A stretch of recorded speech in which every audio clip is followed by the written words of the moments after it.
ബീഫൊക്കെ ട്രെൻഡിങ് ആയിട്ട് നിൽക്കുന്ന സമയമാണല്ലോ. എന്നാൽ പിന്നെ ഒരു ബീഫ് റെസിപ്പി അങ്ങോട്ട് ട്രൈ ചെയ്യാമല്ലേ. ഇന്ന് ഇഫ്താർ ഡേ 1 ആണ്. അതുകൊണ്ട് തന്നെ നമ്മുടെ വീട്ടിൽ ബീഫ് കറി വെക്കുകയും ചെയ്യും. അടുത്തുള്ള വീടുകൾ നമ്മൾ കൊടുക്കുകയും ചെയ്യാറുണ്ട്. ഭക്ഷണത്തിന് ജാതി മതമൊന്നും ഇല്ലെന്നേ, ആർക്ക് വേണേലും കഴിക്കാം.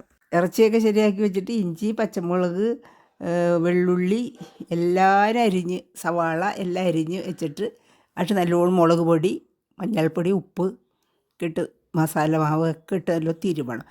കൈ പുകയായിരിക്കുക, കൈ മേട്ടിച്ച് വെളിച്ചെണ്ണയൊക്കെ ഒഴിച്ച് ഇട്ട് തിരുമ്മ നല്ലപോലെ തിരുമ്മ വേണ്ടില്ല. പകുതി വേവോളം നമ്മൾ തിരുമണയിൽ തന്നെ തീരുമെന്നാണ് പറയണേ.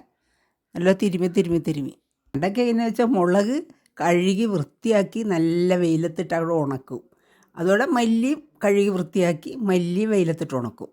എന്നിട്ട് അത് ഉരലുകളിലൊക്കെ പണ്ടൊക്കെ ഉരലിട്ട് ഇടിച്ച് പൊടിച്ച് അരിപ്പയിൽ അരിച്ചെടുക്കുകയാണല്ലോ.